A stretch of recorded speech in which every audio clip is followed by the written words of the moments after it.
What's up, you guys? Welcome to the live stream. If you haven't noticed, I do a series that are kind of like video podcasts where I get to interview and hang out with some amazing artists. We've had so many good ones: Susan Tedeschi, Marcus King, the list goes on really. But I'm trying something new where I'm going to actually premiere these as a live stream first. So you're going to see it in a vertical view, and that's fine because the actual long form regular YouTube video is still going to come out the next day. But I want to try it so I can interact with you guys live while it's airing. So hope you enjoy it, and if you want to watch, the full YouTube long form, it'll come out the next day. All right, as we start the live stream and people are just kind of strolling in, I'm going to give you a little taste of one of my last live streams. So here it is.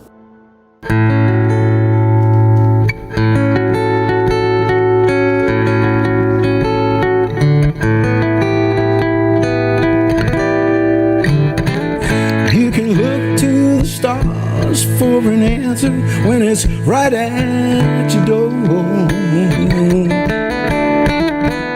You can wait all your life for a chance. There can be something more. You find your cause when you said it. Ain't it clear when you get it? The lights at the party burn bright. I'm leaving early tonight. I'm making ready for mine. I'm making ready for mine. I'm making ready for my reunion.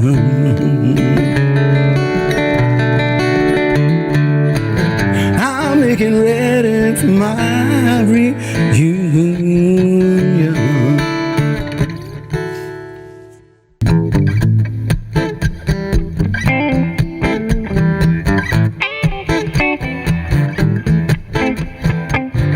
Alone there to a caravan, round a campfire light.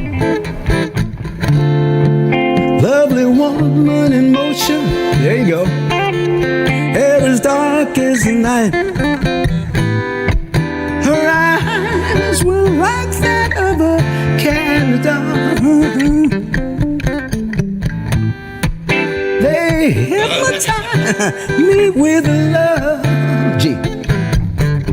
She's a gypsy woman. G. She was a gypsy woman. She danced around and round to a guitar melody. Fire face was all aglow. Oh, how she enchanted me. Oh, how I long to hold her to me.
Hope somebody's loving you in the deepest ways. I hope somebody's loving you every time you are away. 'Cause if ain't nobody loving you, I know this may seem rather strange, but I give it all up to you. I give it all up to you. I hope somebody's kissing you in the sweetest places. I hope somebody's digging you, not digging your grave. Hope somebody loving you every time you go away. Well, I give it all up to you. I give it all up to you. Come on, tell me everything you ever wanted me to hear, child. And I give it all up to you. Come on, tell me everything, tell me. And I give it all up to you. Think that I can really love you. I can really love you. Give it all up to you. Yeah, yeah, yeah, yeah, yeah, yeah. Yeah, yeah. Yeah, yeah, yeah, yeah, yeah, yeah,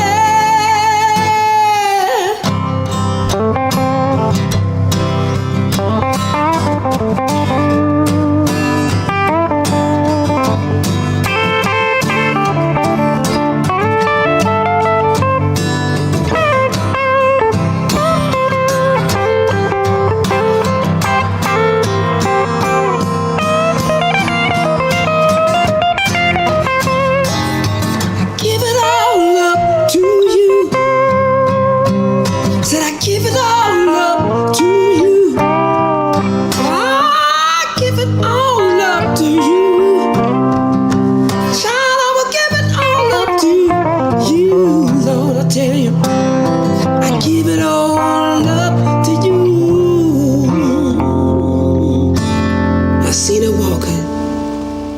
I told her, I hope somebody's loving you in the sweetest ways. I hope somebody's missing you every time you go away. Hey, what's up, you guys? Marty Schwartz here with Marty Music, hanging out with a really inspiring artist today. This is fantastic Negrito, Grammy winner, Tiny Desk winner. I know you're humble, but I'm just gonna brag about you. Super inspiring artist. You've collaborated with some amazing legends, and you're a legend in the making yourself. Also, real quick, we've got links below for your social media. You got a new album out. It's awesome. Everyone should check it out. And I'm just excited to have you here, man. Thank you so much. Man, I'm really feeling lighter. I'm feeling better, and I'm feeling brighter. Oh, thank you so much, Thank man. you, I mean that. You injured your hand really bad, yeah? Oh, I mean, really bad. I mean, I remember when this happened, I was signed to Interscope. Okay. I was a kid. Well, I was about 32 when it happened. That's the kid to me. Now, by That's how now, old I am. Sanders, it's a kid. But I was, I had this huge deal from Jimmy Iovine. He was the big dude Yep. at Interscope. Gave me $1 million advance, blah, Wow. blah, blah. You're the next. Prince's managers, my managers. Yep. It was a Hollywood story, but it went wrong. One night on Thanksgiving, driving home from a party, and I woke up and 3 weeks had passed. Whoa. Yeah. And I was like, oh, I must be in the army. And I'm not bull. Right. I'm like, I must have been captured. I didn't know my name. That's what made me think I was being interrogated, because they come real close to go, do you know your name? In accent.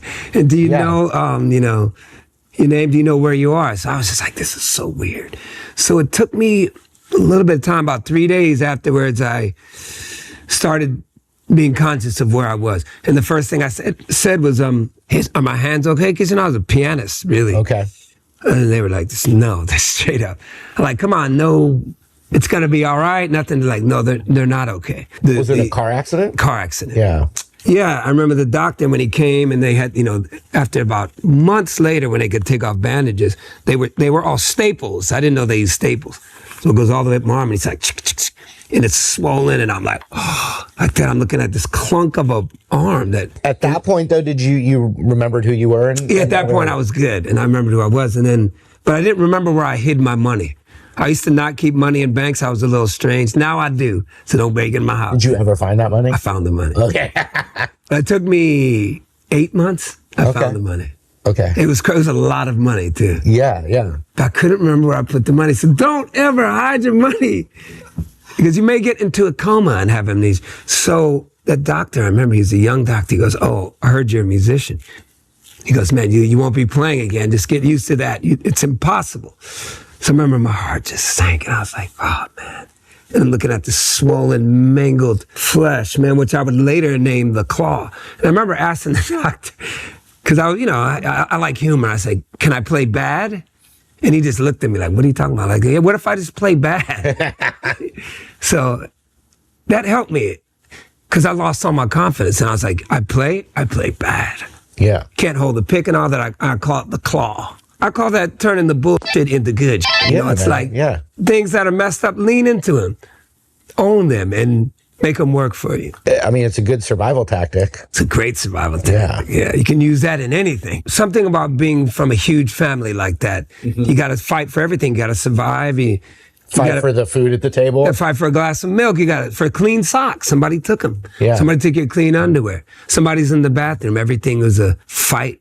I can't get attention from my parents, I don't feel loved. I don't feel complete. As a middle child, did some of your siblings serve as like parental figures? Oh, of course. Like my older sister raised me. Yeah. With 14, 15 kids all in the house, they're passing it around. So yeah. You end up not being as close with your parents, too. Yeah, I get that. And that was in Oakland also? That was in New England, Oakland, both. Born in New England and moved in the whitest place on earth called Great Barrington, Massachusetts in the Berkshires. Then I'm at 12, moved to Oakland, blackest place in the world. So it was like, damn. I like it though. I was like, wow, I know something. One of your, I don't know if it's an album cover or just a promo picture of you in the hospital. Well, that was it. I woke up from a 3-week coma. So is that an album cover? It's an album cover. Yeah. Please Don't Be Dead. I remember I was working with a label in England. They're like, you're a marketing nightmare. And now I use that. On my Twitter, I say, fantastic Negrito, a marketing nightmare. It's like this. People don't want to see that. It's depressing, waking up in the hospital. I'm like, no, it's my story. Yeah. And it's amazing, like that machine, which we'll talk about today, that machine, it's like, once it gets you, first it doesn't want you. Right. And then once it gets you, then it wants you to forget all the things that made you get there. Made you the thing that they wanted. Right. So that's immediately what happens. But, you got all artists out there, fight for your vision. There's only like one you in the world. And once you get to know that real person inside, man, it's over. Yeah. And it took me a long time. Yeah, no, that's awesome, man. I love everything you said so far. Is inspiring. I'm resonating with it. So when you got out of your accident and started to kind of recover, had you played guitar in your before accident? Not really. I mean, I just knew I knew one chord. That's all. Well, you need I knew two one more. chord. When I started busking, I was like, I know two now. Because I was like, and I felt like this is cool. I'd never really ventured too much into it. And I thought, well, I can tell a story walking around with this thing. And I was doing this music at the time. I was like 46, 45. No, but people were like, go away. And musicians were like, go. Like, man, but people were listening to me. I'd be at the train station, I'd look up, and people were there. Because I think I looked at it as, wow, I can tell a story with these 3 chords. Yeah. And that's my favorite part about being an artist is storytelling. I just love that. I love it. I think it's such an integral part of communicating with people and really healing. That's how in my late 40s, I started healing by just becoming a little vulnerable. This new record now, I'm finally a little bit vulnerable, but I always need these bombastic titles and I'm raging against and I'm fighting. But I opened up more about my dad and like insecurity and not feeling loved like as a man. I did a cover of Lead Belly because I changed the lyrics to In the Pines to match what my mother felt burying her 14-year-old. And like I felt like those were the heroes in my neighborhood. Them were those single women bearing children. I'm like, and then they still had to face us and take care of us. So I'll do that. That seems, yeah. It's In the Pines. I changed it. That's part of my recovery in narcissism. But I changed it because I didn't want to just sing. I don't want to sing the same lyrics that mean that same thing. I wanted to mean something to those little women in my neighborhood. So here goes out to my mother, who seems so far away, and I forgive her for that, but I wrote the song for her. Lead Belly and Kurt Cobain did it. Here's my version. Oh, mama, pretty black guy from Brooklyn, Lord, the tears be falling down, I know. Oh, oh.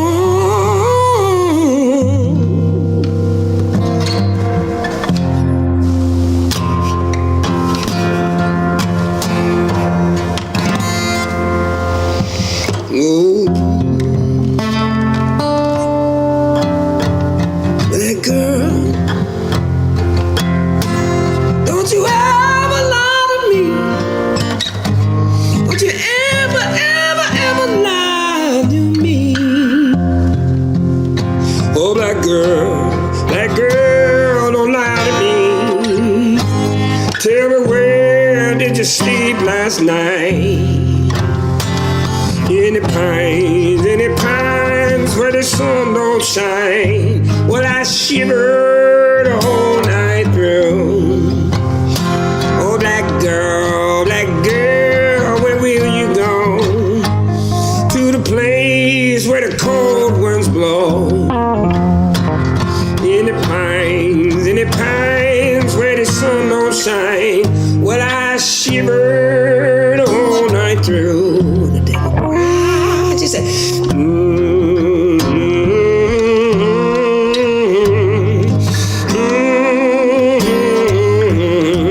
I did something with Sting a little while. I saw that. And I mean, I did it like 4 years ago, and I was like, I don't think so. How'd you meet Sting? He had me open up for him in Santa Fe. And when I looked to the left of the stage, he was just standing there the whole show. And I was thinking, man, I don't stand anyone's show. I'm like, oh. Did he say, don't stand so close to me? No! He's funny. He's a comedian, too. No, which is good. He was just like, man, this is like Sly. And I'm like, I guess it's like Sly. Well, that's the first thing you reminded me of, but just in the look. Yeah, maybe. Well, I mean, I'm from the Bay. So he was like, he just was cool. And we were cool. And then a couple of days later, I just had this idea that I was like, I'm not going to sing this idea. I think I'm thinking about Sting, and I just hit him. Do you like the song? Yeah, I'll be right there. And I'm like, on Monday? He's like, yeah, I'll be there. So I'm in West Oakland on 34th and San Pablo. So I wasn't going to be like, don't come here. But when he got there, he's looking around. He's like, what part of town is this? I'm like, bro, you in West Oakland. You've been anointed. You are here. You in the source. Let's talk about Oakland for a second. We got, you just said Sly. Well, the Bay Area is Sly. Santana, Metallica, Green Day, Rancid, the Dead Kennedys, MC Hammer, Pointer Sisters, Too Short, and E40. I mean, I can go down the list. Yeah, What Is Hip? It's the Tower of Power. Tower of Power. I mean, it's deep. Those are deep waters. Yeah. Those are deep waters. And MC Hammer. Taj Mahal. Yeah, I mean, come on. Those are deep waters. Fantastic Negrito. Oh, I don't belong there.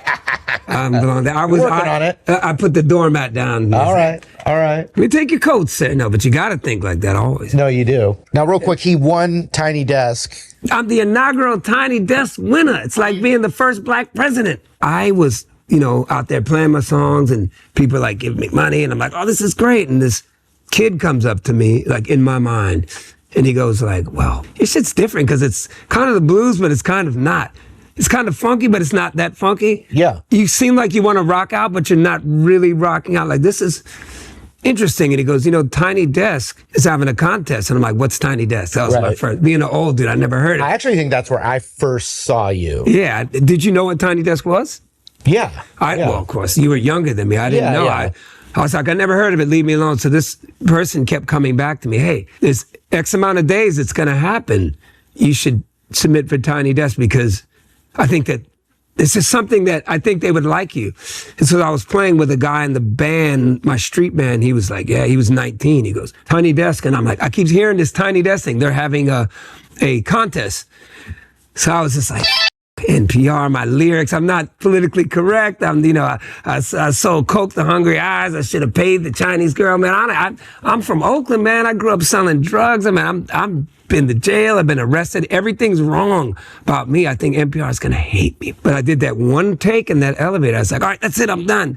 And forgot about it. And then months later, got a call. You won Tiny Desk. And I'm like, what is Tiny Desk? And but it was interesting. Yeah, like sometimes like I wanted to share that because I think it's so important to say to people, sometimes when you're not looking for it and you're just being you, sometimes that's when it comes. Before I sing it, I like to channel the spirits because it's all the spirits. I mean, these notes I'm about to play, they mean nothing. Channel the spirits. Where the gods of Africa meet the ghosts of Mississippi. And somewhere in between those.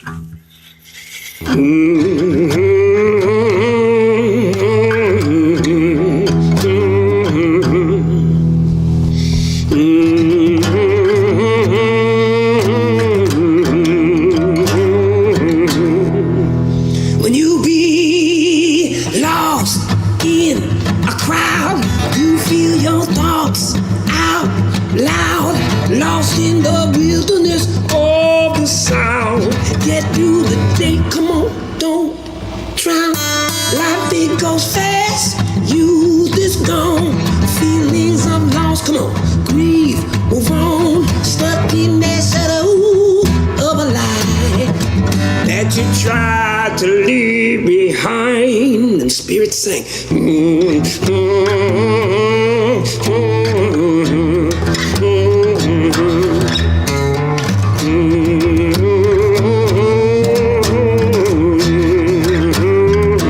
Come on. Where the games people play, stay through the year for a holiday. Stuck in a room for too long, waiting to hear your favorite song. Wait, panic, freak out, I'm out on a ledge. Shapeless expression, lame, dead. Eat till you're fat, eat till you're dumb. Spend all your money until you come. Say it now.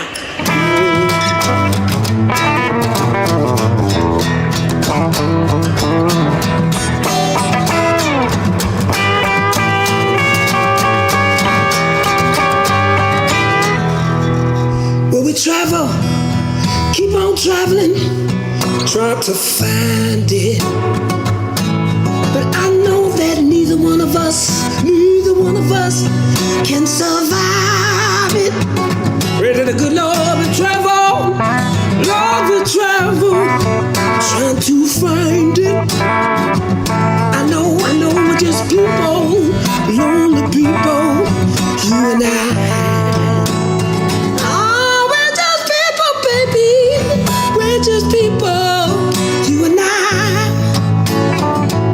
Yeah, we're just people, lonely people, you and I. Come on, y'all.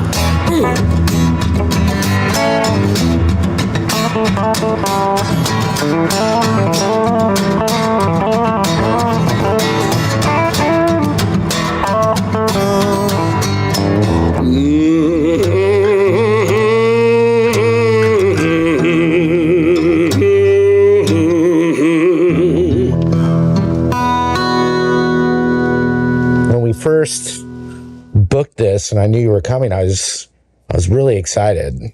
You know, there's just some, I mean, obviously it's the same reason why you won Tiny Desk.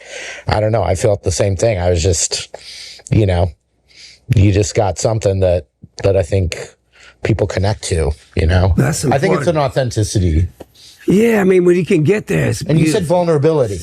I mean, I'm working on that. I don't want to give myself too much credit. The more I am, the better I am. And sometimes you can get caught up, and I just want to say I'm working on it. So if it's coming through, man, I'm happy. That's my thing. It's like, how do I connect with all these people so I can just feel part of humanity? so we can break down these barriers. There's so many barriers and so many compartments you're supposed to fit into, and it drives me nuts. And to see us, especially, you know, being an elder statesman now, to seeing us repeat some of the same things. Like, I read about this in history. We're repeating this. Come on, y'all. Yeah. So the music, to me, helps break all that down. Tell me about your new album. Might as New well. album, yeah, that's a tough one, man. That's probably the hardest album I ever wrote. It's called Son of a Broken Man. And just basically, you know, feel like the stuff that I wanted to tell my dad, I never got to tell him because he stopped talking to me at 11. And that's what the album's about. And I think it's trying to be vulnerable, trying to be open. And I like it quite a bit. I only played one song off of it, but it's like my 5th record. It's interesting making these albums. But at some point, I think when I came to Nashville, I thought, you know, maybe I'm going to break down in Nashville here. Next time, record an album here and like get some outsiders in. Yeah, I haven't done that yet. It's a great town. Yeah, I felt like there was some really good players, and it feels like it'd be a good time to maybe do that on the next record. But this one, I recorded in a room, a really terrible room, actually, you know.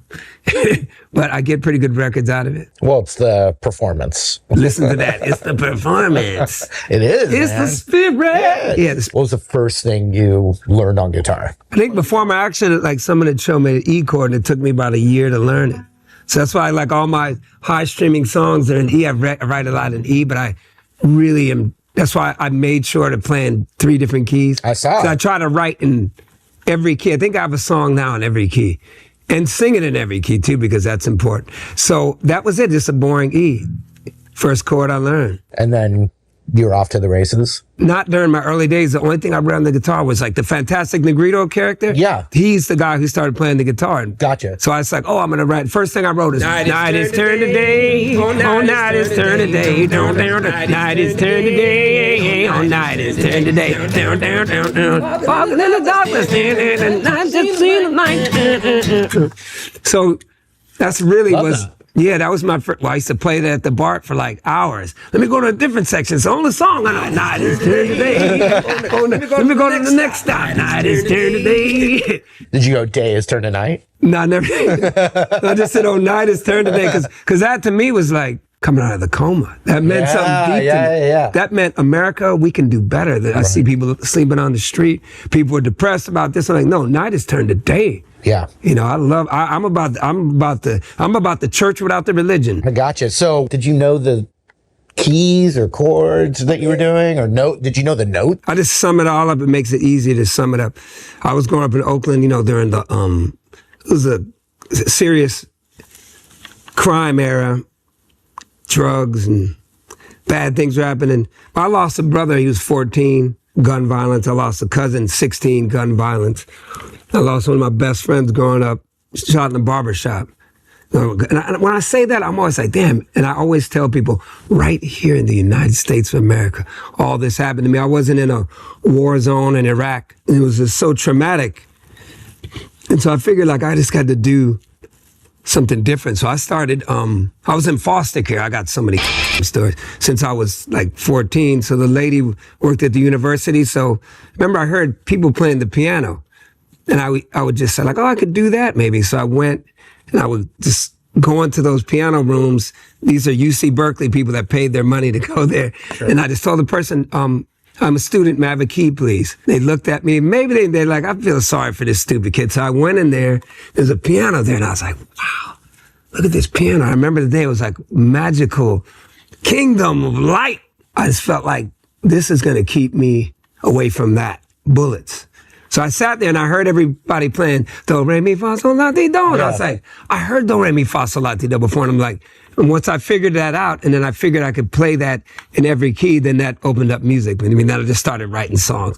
So that was my introduction to music. And yeah. You write everything on guitar? Or do you ever have... No, I write mostly on whatever's available. So piano, bass, surprisingly. Do you co-write with musicians sometimes? No, I'm a recovering narcissist. I'm recovering, though. That's the key word. I got it's damage. I mean, people joke, but bro. I even wrote the song for Sting. I was like, I'll leave a verse. And then he's just like, want me to sing your verse? I'm like, yeah, sing my verse. I felt terrible, but I'm like, at least I know it. So I work on it all the time. I say out loud, man, I got a problem. I'm so insecure that I'm a control freak. I'm scared. I've won Tiny Desk. I've won all these Grammys, but I'm scared. I bet Sting could relate, though. I don't know. Sting was, man, he's so nice, bro. Oh, that's awesome. He's like one of the nice, I'm so lucky, man. Sting and who else? Chris Cornell was the first dude to even hit me up because I wrote Honest Man. He's like, man, I see you. You're on the street playing Honest Man. I want you to open all my shows. I'm like, oh, this guy's crazy. Wow. Why is Chris Cornell telling me this? I'm terrified. I was like, Chris, no. And he's so excited. So I had to go. I went to Oslo, and I remember being out there, like, I just put my head over my face, and I sang a couple songs, and I just watched Chris. I watched how he did it. I learned from him, like, how to sit there and, like, just be on the acoustic and play to 3,000 Norwegians who are very stoic. Yeah. And so I learned a lot from him. I've been lucky, him and, you know, Sting and E40 and getting to hang out with Robert Plant. I mean, it's Les Claypool. It's a dream. It's like, I can't believe these people are remotely, Bruce Springsteen, like, interested in me, and like, but I'm still insecure. I still don't think I'm good enough. What's a song that you wish you had written? Like some song that inspired you that you were like, man, I wish, or you related to? Everything by Robert Johnson. No. Yeah, no, I get that. Red Hot Snow. I would honestly, you know what? People would never see this coming from me, but the song I go, damn, why didn't I write those Redemption song by Bob Marley? Yeah. That shit is just, I feel like everything's in that song. I don't know, but yeah. Here we go. Yeah, that's like, it's all I ever know. I mean, that's like, I don't know why that song moves me like that. It made me think, man, if I had just written that, man, I could have been someone. Do you have a song you wish you wrote? Well, there's so many. I mean, that one is as good as any. And it's the lyrics. But one that I'm thinking of it more as as the little musical movement is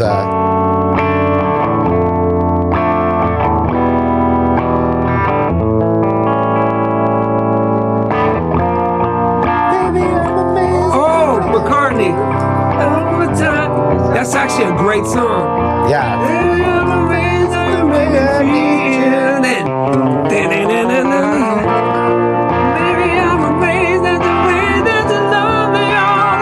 I mean, something. Yeah. Make me weed and ride. And then Cheese on the side. Yeah, no, that's a great honestly, song. Anything.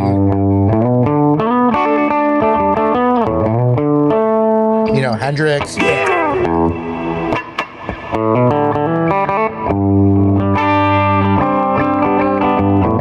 Any of this. That boy's good. You got tools.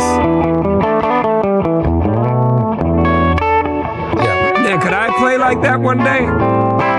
Yeah, I think you could. Jesus. Because they all come from, like, instead of that, he goes. Inverts it. Well, he just looks at it like that, but then sees colors around it. But it comes from that. And when he goes, that's just E minor. Right. And when he goes, that's that. Wow, that's fascinating. Yeah. Man. You're a scientist about this. Well, yeah, I've gone down this journey, you know. You're on your journey, I'm on my journey. That's what makes the world beautiful. We don't all have to be on the same journey. Yeah, we can meet up and do beautiful things. The universe is allowing us to do it, and it brought us together today. Absolutely, I really enjoyed hanging out with you, man. All right, so I had so much fun, and once again, thank you so much. Fantastic Negrito. And also, I just want to make sure that everyone supports true artistry like yourself. And check the links down in the description. You've got a brand new album, super inspiring, other albums, music, and then, you know, go see him live as well whenever you get the chance. And if you're in Oakland, you know, stop by and say hi to him. Thanks again, man. Thanks, you brother. All right. Appreciate it, man. See you guys. Peace. Well, black girl, your man's gone. Now you travel on the road alone, and you raise that child all by yourself. Then the policeman shot him down. Oh, black girl, mama, where will you go? To the place where the cold winds blow.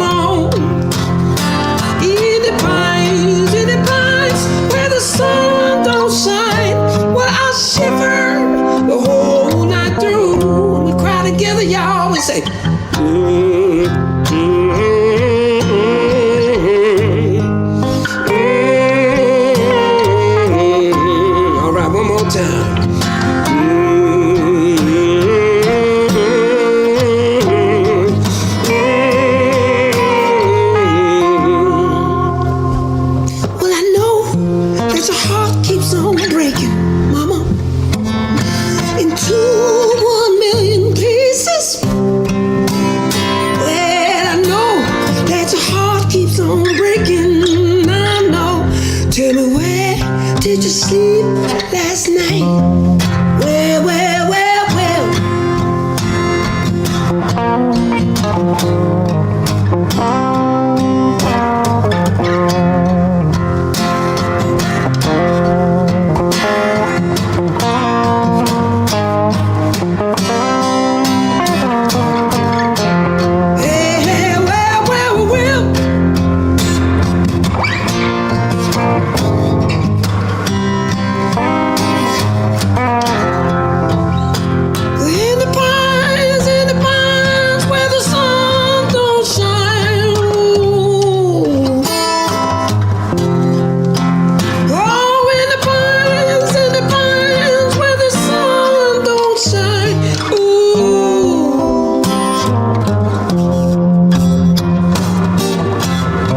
Shine no more.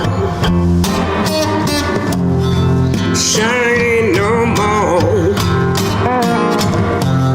Shine no more. Shine no more.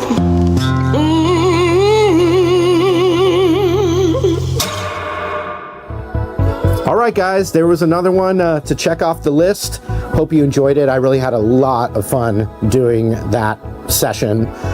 So until next time, we'll see you again.